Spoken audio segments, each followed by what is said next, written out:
ഇത് മാസ് മോട്ടോഴ്സിൽ നിന്നാണ്. Honda deo വണ്ടി BS6 മോഡൽ വണ്ടിയാണ്. ജന സർവീസായിട്ട് നമ്മൾ വർക്കിന് കയറ്റിയിട്ടുണ്ട്. ജന service, water service, oil change, അതേപോലെ തന്നെ സൈഡ് സ്റ്റാൻഡിൻ്റെ വെൽഡിങ് ഇട്ട് പോയിട്ടുണ്ട്. മിറർ ഒരെണ്ണം മാറ്റാനുണ്ട്. Indicator sound, buzzer, starting complaint, battery checkup, ഇതൊക്കെയാണ് മെയിനായിട്ട് പറഞ്ഞേക്കണ വർക്കുകളുണ്ട്. അപ്പോൾ നമ്മൾ വണ്ടി ഓടിച്ചു നോക്കി വണ്ടി വർക്കിന് കയറ്റിയിട്ടുണ്ട്. അതിൻ്റെ സ്റ്റാർട്ടിങ് കംപ്ലയിൻറ്റിൻ്റെ കാരണം എന്ന് വെച്ചാൽ നമുക്ക് ആ സെൽഫിൻ്റെ സ്വിച്ച് പോയേക്കണതാണ് കേട്ടോ. അത് മാറ്റിയിട്ട് കഴിഞ്ഞപ്പോൾ വണ്ടി സ്റ്റാർട്ടിങ്ങിൻ്റെ ഓക്കെ ആയിട്ടുണ്ട്, വേറെ കുഴപ്പമൊന്നുമില്ല. പിന്നെ സർവീസിനോടനുബന്ധിച്ചാണ് ബാക്ക് ബ്രേക്കിൻ്റെ ഭാഗം തുടങ്ങി നമ്മൾ ചെക്ക് ചെയ്ത് വരുന്നുണ്ട്. ബാക്ക് ബ്രേക്ക് ലൈനർ നമുക്ക് അഡ്ജസ്റ്റ് ചെയ്യാനുണ്ട്. നമുക്കൊന്ന് ക്ലീൻ ചെയ്തിട്ടാൽ മതി. ഇപ്പോൾ കമ്പനി ലൈനർ കിടക്കണേ, ഹോണ്ടയുടെ ഒറിജിനൽ ലൈനറാണ്. അപ്പോൾ ബ്രേക്ക് ക്യാമൊക്കെ അഴിച്ച് ഗ്രീസ് ചെയ്തിട്ട് നമുക്ക് റീസെറ്റ് ആക്കി എടുക്കാം. പിന്നെ അതേപോലെ തന്നെ ബാക്കിലത്തെ ടയറിന് കണ്ടീഷൻ നോക്കി. ഇത് ഗ്രിപ്പ് ഓവർ ഗ്രിപ്പുള്ള മോഡലാണ് ടയർ ഇട്ടേക്കണം കേട്ടോ. അപ്പോൾ ഇത് പരമാവധി ഉപയോഗിച്ച് തീർക്കാം. അതിന് ശേഷം നമുക്ക് മാറ്റി ഇടുമ്പോൾ കമ്പനി മോഡൽ ഇടണമായിരിക്കും കുറച്ചുകൂടി ബെറ്റർ. ഇപ്പോൾ മിഷ്ലിൻ തന്നെയാണെങ്കിലും അതിനകത്ത് സാപ്പർ മോഡൽ ഡിസൈൻ കിട്ടും. ഇത് നമുക്ക് കുറച്ച് കഴിയുമ്പോഴത്തേക്ക് ഓടിക്കാനായിട്ടൊരു കംഫർട്ട് ഇല്ലാത്ത കണ്ടീഷനിലേക്ക് വരും കേട്ടോ. അതൊന്ന് ശ്രദ്ധിക്കുക. കാരണം താരതമ്യേന മറ്റുള്ള ടയറിനെ അപേക്ഷിച്ച് ഇതിന് വില കൂടുതലാണ്. അപ്പോൾ നമുക്ക് ആ പാറ്റേൺ യൂസ് ചെയ്യുമ്പോൾ കറക്റ്റായിട്ട് നല്ലത് നോക്കിയിട്ട് എടുക്കാനായിട്ട് ശ്രദ്ധിക്കുക. കാരണം ഇതൊരു കംഫർട്ടായിരിക്കില്ല വണ്ടി ഓടിക്കാനായിട്ട്. ഇപ്പോൾ കുഴപ്പമില്ല, കുറച്ചുകൂടി തേമാനം വരുമ്പോഴാണ് അതിൻ്റെ പ്രോബ്ലം വരാം.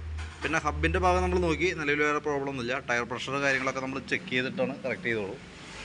പിന്നെ അതേപോലെ നമ്മൾ അതിൻ്റെ എയർ ഫിൽറ്റർ, ക്ലച്ചിൻ്റെ ഭാഗം ചെക്ക് ചെയ്യുന്നുണ്ട്. എയർ ഫിൽറ്റർ നമ്മൾ നോക്കുമ്പോൾ ഫുൾ പൊടി കയറിയിട്ട് ബ്ലോക്ക് ആയേക്കാണ് കേട്ടോ. മാറ്റേണ്ട ഒരു ടൈമിലേക്ക് എത്തിയിട്ടുണ്ട്. അപ്പോൾ നമുക്ക് എയർ ഫിൽറ്റർ മാറ്റുമ്പോൾ എയർ ഫിൽറ്ററും പ്ലഗും കൂടി ഒരുമിച്ചാണ് മാറ്റേണ്ടി വരാം. അപ്പോൾ എയർ ഫിൽറ്റർ പ്ലഗ് നമുക്കൊന്ന് ചേഞ്ച് ചെയ്ത് തരണം.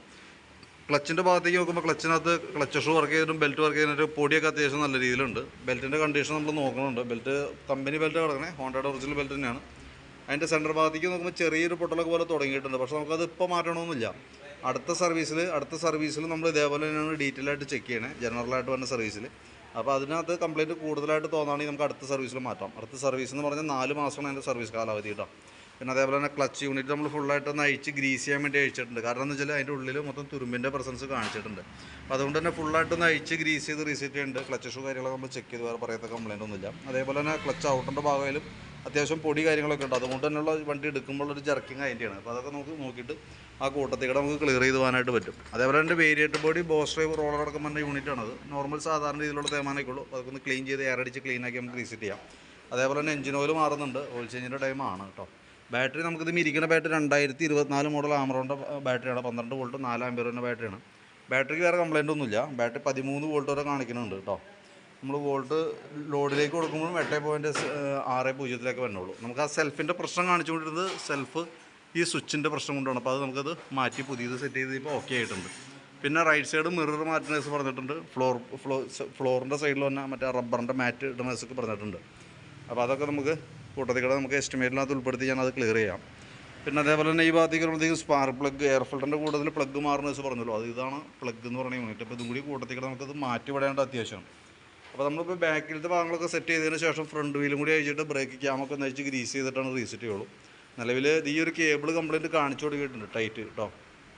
അത് നമുക്കൊന്ന് ഓടിച്ചു നോക്കാം. ബ്രേക്ക് കംഫർട്ട് അല്ലാന്നുണ്ടെങ്കിൽ നമുക്ക് ഈ ഒരു കേബിളും കൂടി മാറ്റേണ്ടതായിട്ട് വന്നേക്കും കേട്ടോ.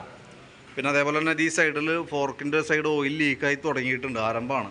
അടുത്ത സർവീസിലൊക്കെ നമുക്കതൊന്ന് അഴിച്ച് നോക്കാം. നോക്കിയിട്ട് മിക്കവാറും ചെയ്യുമ്പോൾ നമുക്കത് ഓയിൽ സീൽ മാറുന്നതോടൊപ്പം തന്നെ ചിലപ്പോൾ പൈപ്പ് മാറ്റേണ്ടി വന്നേക്കും കേട്ടോ. അത് നെക്സ്റ്റ് സർവീസിൽ ചെയ്താലും മതി, കുഴപ്പമില്ല. പരമാവധി നമുക്ക് ഉപയോഗിക്കാം. അതിന് ശേഷം അഴിച്ച് മാറ്റി കളഞ്ഞാൽ മതി. അപ്പോൾ ഞാൻ എൻ്റെ ഏകദേശം ഒരു എസ്റ്റിമേറ്റ്, ഇത്രയും വർക്കുകൾ ചെയ്യുമ്പോൾ പാർട്സും ലേബർ ചാർജ് എല്ലാം കൂടിയിട്ട് ഏകദേശം അത്ര എസ്റ്റിമേറ്റ് വരുമെന്ന് നോക്കിയിട്ട് അതിൻ്റെ ഡീറ്റെയിൽസ് വാട്സപ്പിലേക്ക് ഒന്ന് സെൻഡ് ചെയ്തിട്ടേക്കാം. വീഡിയോ കണ്ടതിന് ശേഷം നോക്കിയിട്ട് വാട്സപ്പിൽ തന്നെ ഒന്ന് റിപ്ലൈ ഇടണം കേട്ടോ. അതനുസരിച്ചിട്ട് വേണം നമുക്കത് വർക്ക് കംപ്ലീറ്റ് ചെയ്യാനായിട്ട്. എൻ്റെ ഈ വന്ന കവറിൻ്റെ ഭാഗം ഇവിടെ നിന്ന് പൊട്ടിപ്പോയിട്ടുണ്ട്, ഉള്ളിൽ നിന്ന് നടന്നു പോയേക്കണാണ്. ഐറ്റം ഓൾറെഡി നമുക്ക് അവൈലബിൾ അല്ല. ഉണ്ടെങ്കിൽ അതുകൂടി കൂട്ടത്തിൽ മാറ്റിയിടാറുന്നു. വലിയ വിലയൊന്നും ഉണ്ടായില്ല. ജസ്റ്റ് ഞാൻ നോക്കട്ടെ, പറ്റുന്നുണ്ടെങ്കിൽ ഓർഡർ ചെയ്ത് വയ്ക്കാം. അടുത്ത സർവീസിൽ നമുക്കത് ക്ലിയർ ചെയ്ത് തരാം കേട്ടോ. ബാക്കിയത്തെ എസ്റ്റിമേറ്റ് വാട്സപ്പിൽ ഇട്ടേക്കാം. വീഡിയോ കാണാം, കണ്ടതിന് ശേഷം നോക്കിയിട്ടൊന്ന് റിപ്ലൈ ഇടണം. കാരണം റിപ്ലൈ കിട്ടിയാലാണ് ബാക്കിയത്തെ വർക്ക് കണ്ടിന്യൂ ചെയ്യാനായിട്ട് പറ്റുള്ളൂ. അപ്പോൾ പരമാവധി നേരത്തെ റിപ്ലൈ ചെയ്യാനായിട്ട് ശ്രദ്ധിക്കുക. ഓക്കെ.